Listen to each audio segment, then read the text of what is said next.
incredible.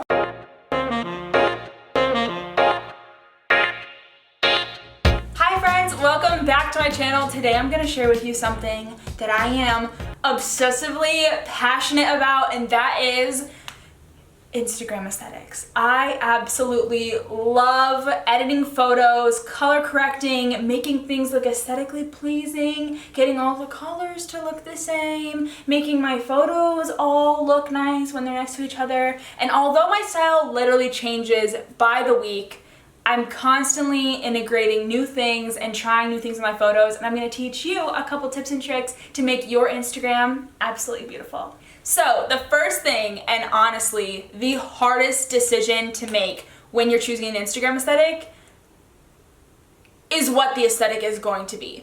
I've noticed a trend in Instagram that people are starting to fall back into that natural, earthy, minimalist style. And a couple years ago, I feel like everybody was editing their photos with like that warm, peachy, with the reds and the sunshine and the beach vibes and like Bisco Girl. That I feel like is starting to integrate out of the app as we fall more into making photos look like what they actually look like. Another important thing to watch out for is composition in your photo. This seems random to be like, oh, I have to worry about what's in the photo, but honestly, when it comes to color correcting, yes, you do. If you're going for a very earthy, natural tone, you want a lot of light, you want a lot of blue, a lot of green, I wouldn't recommend wearing red or like posing in front of a red building, because like that's a very difficult color to edit out of your natural tone. Unless, hear me out, you plan on bringing that color back.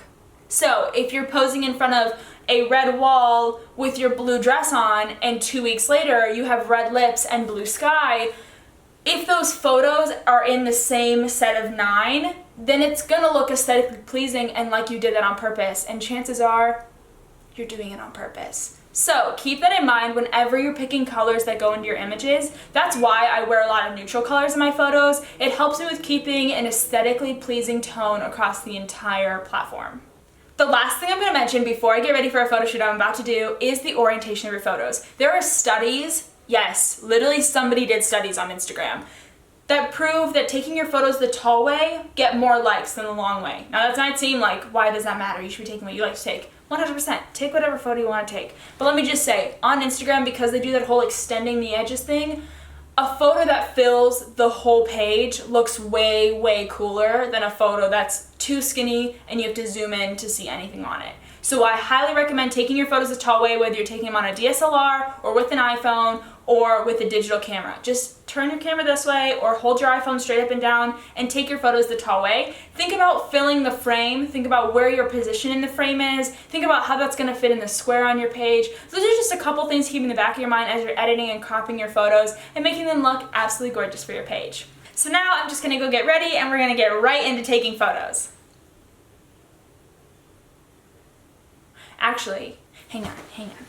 There's a question that gets asked quite a bit that I have to answer before I go. What equipment do I use? And I want to preface this with saying, it doesn't matter as much as you would think. So you can get a beautiful image with any camera that you want to use, whether it's your iPhone or it's a digital camera or it's a DSLR, which is what I shoot on. Does it help to have a fancier camera? It can, sometimes. If the person knows how to use it, yes, I think it does make a world of difference. But you can also get really, really good at taking photos on your iPhone. And that can be the camera that you're super good at taking photos with. So just keep that in mind, that you don't need to spend thousands of dollars on this amazing camera just because some influencer said that's what they use and that's what's gonna make your Instagram aesthetic perfect. That's not true. You can get a perfect Instagram aesthetic with your iPhone. But the camera that I use is a Canon 80D. I've had it for 6 years. It is my child. It is my pride and joy. I take this baby everywhere with me. I just take her, I shove her in a bag, and I just go. And I know that that might make it sound like I don't take good care of her, but she's lasted this long because she's a baddie. So This is the camera that I use. I have an 18mm to 135mm lens with an f-stop before on it. If you know things about cameras, I'll include that in the description box down below so you know. If you want to start somewhere simpler but you still want a DSLR, I highly recommend starting with the Canon Rebel series. They have some really great options there that aren't as heavy duty as getting right into like the 80D or like a 60 or a 5D, which are super high end in terms of DSLRs. But starting with something simple like that is really great. And the good thing about Canon DSLRs, I know there's other brands that do this, but I'm not as familiar with them. But Canon cameras can communicate wirelessly with your iPhone, so all my photos that I take from my camera go right to my phone, and that's how I edit them so quickly for Instagram. And that is a feature that I live for. So that's the equipment that I use. Now I'm gonna go get ready. So I just finished my makeup, and as you guys have seen on my own profile, my Instagram is a very natural aesthetic. So in order to keep that theme consistent, I do very natural makeup. But if you know that you're shooting in a location that's very plain or very light or just neutral plain colors, maybe adding in some colors to your makeup routine that are gonna bring out colors from your profile before you shoot will kind of bring that photo to life a little bit more and add the color that you need to make it look like it matches the other photos on your page. We are headed to the photo shoot, and if anybody was wondering who the woman behind the camera is, it's my mom. She does an incredible job. She takes all my pictures from my Instagram. I'd be lost and helpless without her, so we get it done together. Love you. Baby, this is what you came for. Lightning strikes every time she moves.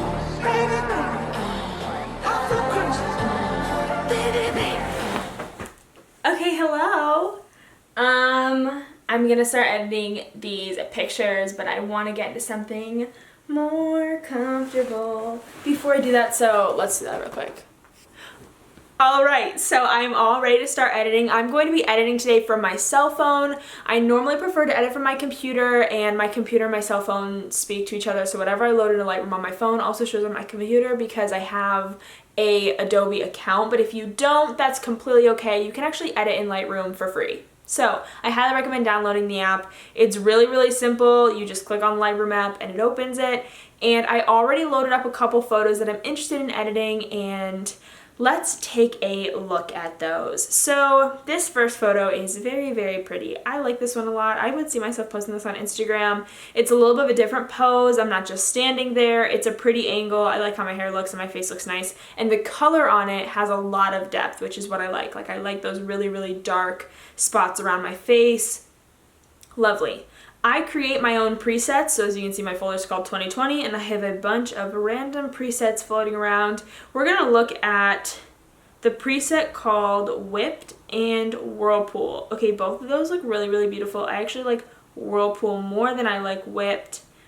And then the other one that I use really often is called Middle Ground. Yeah, that's always my favorite. There's just something so cool and like fresh about it. So all I'm going to do next is I'm going to fix the crop on it. It's a little bit crooked. And we're going to zoom in a little bit too because I want to get rid of that corner that you see the sky. I want to be only the building behind me. Look at how beautiful. And you can see the beginning and the after. I kind of like that warm honey look. It's a little bit oversaturated, so I'm just going to go into my vibrance and I'll drop that vibrance down just a smidgen. And I also think that brightening the photo is going to help too. Oh, that looks so much better already. My blacks look a little bit dark, so I'm going to bring them up. And that's all it takes. That is my first photo edited. Now, if you have a lot of photos that are in the same space and you want them all to be edited really, really similar, you can simply click those three dots, click copy settings, but don't select tools or geometry because that'll affect the crop. Just have the color profile and all the other good things.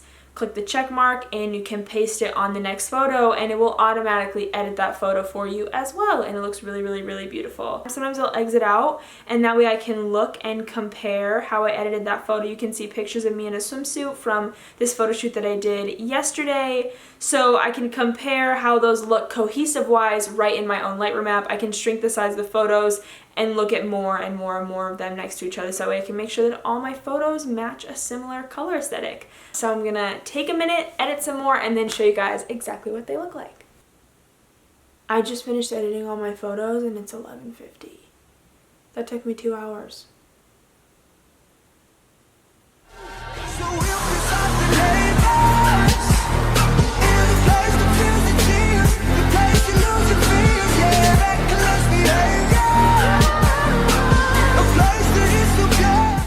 couple quick tips I want to throw in there before we wrap this video up is that in Lightroom you also have the ability to control specific colors, so make sure that when you're editing your photos you try to match each and every one of your colors very, very closely to each other. Like if you decide to make your blues a little bit more teal, make sure that you try to go in and edit those colors to match the ones from your other photos, and that will make everything look much more cohesive.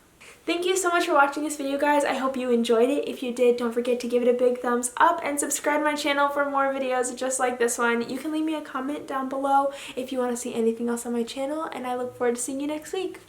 Bye, friends!